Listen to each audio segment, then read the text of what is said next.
1-1 then at Stamford Bridge. We're going to persevere, aren't we? Yeah. Fingers crossed, everybody. Look, the red card, Enzo Maresca said he didn't have a problem with it. He had more a problem with consistency on previous decisions. But when you look at the Caicedo challenge, what are you looking at?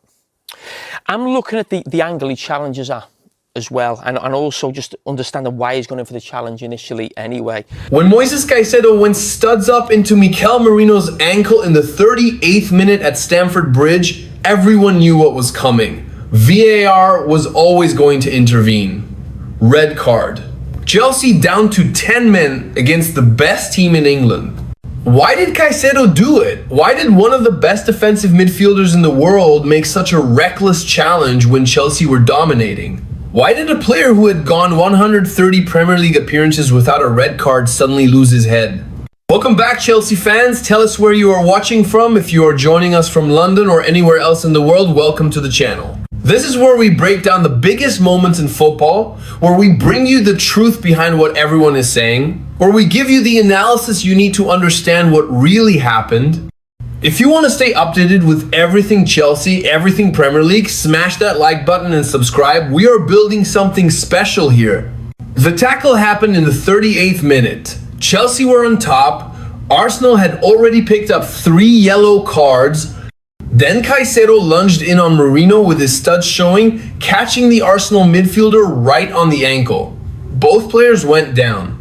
Taylor showed yellow, then VAR intervened and upgraded it to red.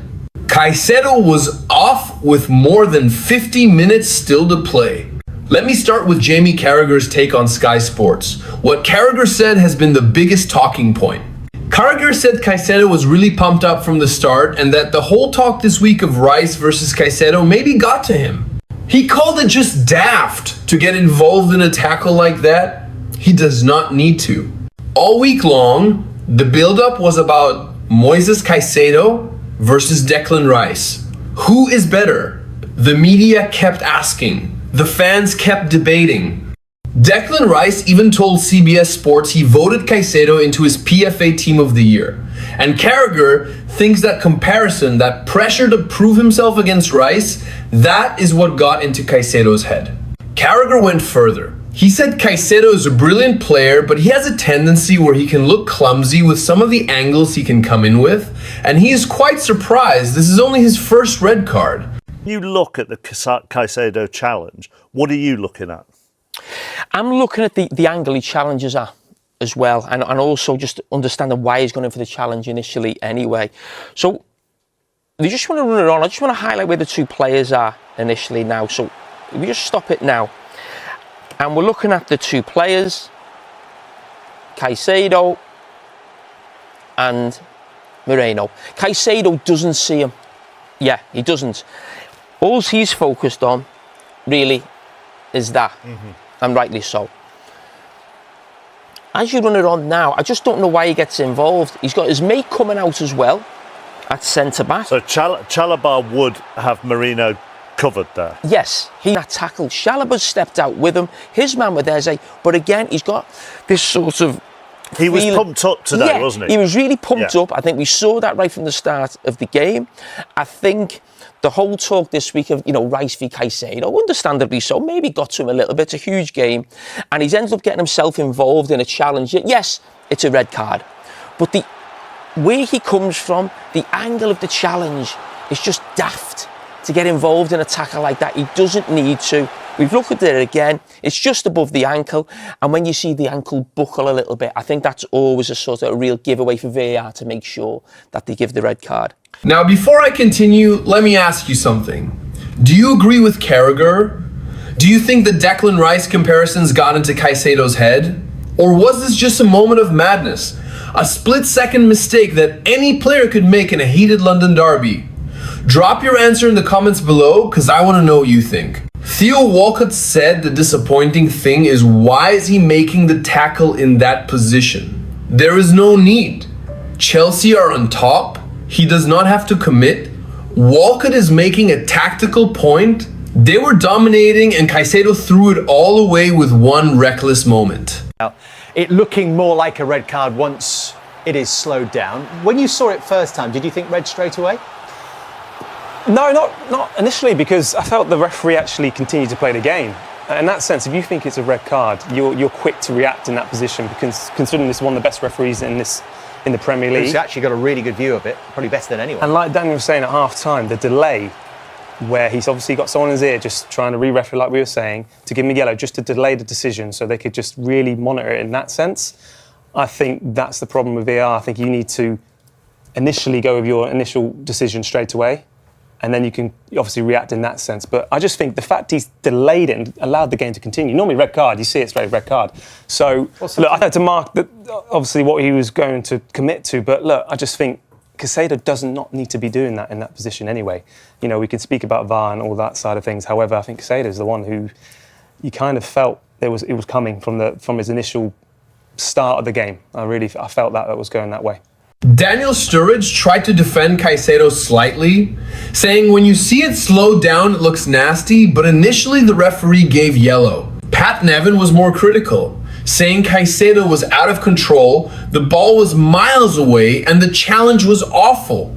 Almost like a little jump into it, and that's probably what it is. You can see the force is strong. It almost, if he doesn't pull his leg away, it could have been a lot worse. And because of those two factors I mentioned, therefore endangering the opponent as well. Yeah, and it looks like it, to be honest. You know, you wouldn't want to be on the receiving end of one of those challenges. Caicedo's a top-class football player, and he'll be absolutely fuming with himself right now, knowing that he's made a big mistake that's going to cost his team in terms of his availability moving forward. What did you make of that red card in the first half with Moises Caicedo? It was a difficult challenge. I know that sometimes you look at some of these challenges and you say maybe the game's gone a bit soft. What did you think of the red card, and how did it affect? Yeah, I'm glad you're telling it to me that it's a bit of a soft decision. Listen, there was a time where this would not have been a red card, but I think nowadays anytime you see the studs on the shin or on the ankle in the way that it was due from Caicedo, then eventually you will see that red card being given. I think Anthony Taylor provided the yellow card because he didn't quite see exactly how the contact was made. It happened so quickly for officials and for players out there. So it happens really quickly. He clearly missed it,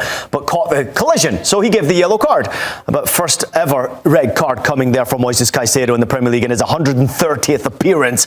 Never good for him, never good for the game. We would have expected that to have maybe made it a bit more defensive-minded from Chelsea.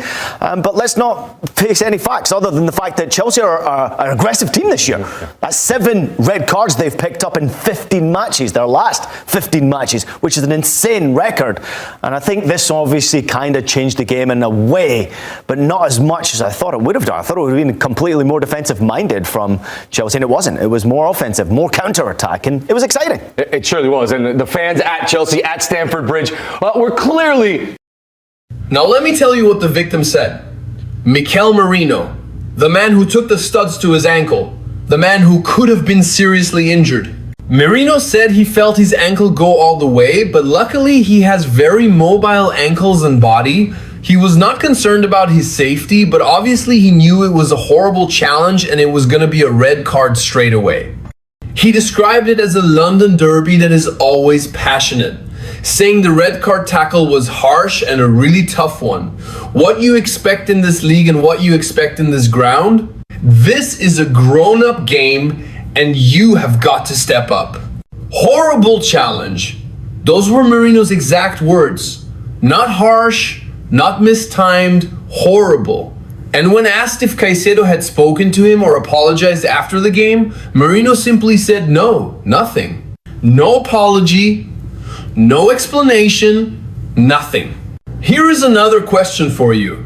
Should Caicedo have apologized to Merino after the game? Is that what you do when you make a challenge like that? Or is it just part of football? Just a tackle gone wrong, no need for apologies? Let me know in the comments what you think. Mikel Arteta kept it short. He said it was really fast, everyone was saying he is off, Anthony Taylor made the call, and he thinks it is the right one. But Arteta made an interesting accusation. He said after the sending off, they had 4 more yellow cards, and those players were obviously targeted to even the game in terms of numbers. Arteta is accusing Chelsea of deliberately going after Arsenal players on yellow cards. Now, let me tell you what Enzo Maresca said, because the Chelsea manager had the most interesting response of all the people who spoke after the game. Maresca agreed it was a red card, He said it is a red card. Red card is red card. There is no question about that. But then he brought up something that has been frustrating Chelsea fans all season long. Something that keeps happening over and over again. He said the only thing he struggles to understand is the different way to judge.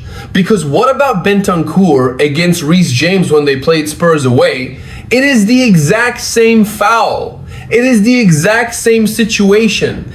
He said Moises is a red card, yes. Bentancur is a red card, yes. Why do they not give them both red cards? Managers struggle to understand why they judge in different ways. Why there is no consistency. Maresca is talking about consistency in officiating. He's saying, yes, Caicedo deserved red, but so did Rodrigo Bentancur earlier in the season when he made an almost identical challenge on Reece James. But Bentancur only got a yellow. VAR checked it and decided it was fine. So why is one a red and one a yellow when they are the exact same foul? This is what is driving everyone crazy. This is the frustration Chelsea fans have had all season. 7 red cards in 20 matches across all competitions. That is an insane number. That is more than any other team in England. Some of them have been deserved without question. Some of them have been questionable and controversial. But when you see other teams getting away with similar challenges week after week, when you see the inconsistency in how referees judge these situations, it makes you angry and frustrated. But Maresca also defended Caicedo as a player. He said he thinks Moises is always in the same way. Top player for them. The desire from him was the desire from all the players to try to do their best and win the game. It is football between Chelsea and Arsenal. It is completely normal. Here's the final question for you before I wrap this up. Is this red card going to define Caicedo's season? He will miss 3 massive games. Leeds United on Wednesday, Bournemouth, Everton. 3 games where Chelsea need points to keep up with Arsenal and Manchester City in the title race. Will Chelsea cope without him? Can Reece James or Enzo Fernandez or Andre Santos step up and fill that gap? Let me know what you think in the comments. Let me give you all the facts about this red card because they paint a very clear picture. This was Caicedo's first red card in 130 Premier League appearances for both Chelsea and Brighton. 130 games without a sending off? That is incredible discipline. Until Sunday, Caicedo was the 7th Chelsea player to receive a red card against Arsenal in the Premier League, and the first since David Luiz in September 2017. This was also Chelsea's 7th red card in 20 matches across all competitions this season. 7 reds in 20 games, that is a red card every 3 games on average. That is a massive problem. What we learned from all these reactions is that everyone agreed it was a red card. There was no debate about that. The debate was about why it happened and whether other teams get away with similar challenges. Jamie Carragher thinks the Declan Rice comparisons got into Caicedo's head. Theo Walcott thinks it was unnecessary because Chelsea were dominating. Mikel Merino thinks it was horrible and dangerous. Mikel Arteta thinks it was the right decision. Enzo Maresca thinks it was a red card but wants consistency from referees. The truth is probably a combination of all these things. Yes, the pressure of being compared to Rice all week probably affected Caicedo. Yes, it was unnecessary because Chelsea were on top. Yes, it was dangerous and horrible. Yes, it was the right decision. And yes, there needs to be more consistency from referees. But none of that helps Chelsea now. They are without their best midfielder, their most important defensive player, their £115 million investment for 3 crucial games. They drew 1-1 with Arsenal when they could have won if they had kept 11 men on the pitch. They are still in the title race, but this red card decision could come back to haunt them in May when the season ends. Moises Caicedo will learn from this. He has to learn from this mistake. £115 million does not buy you the right to lose your head in big games. It buys you composure. It buys you intelligence. It buys you the ability to know when to make a challenge and when to hold back and stay disciplined. Caicedo forgot that for one split second on Sunday, and it cost his team dearly. The question now is whether Chelsea can survive without him for the next 3 crucial games, and whether Caicedo can come back stronger and more disciplined when his suspension is over.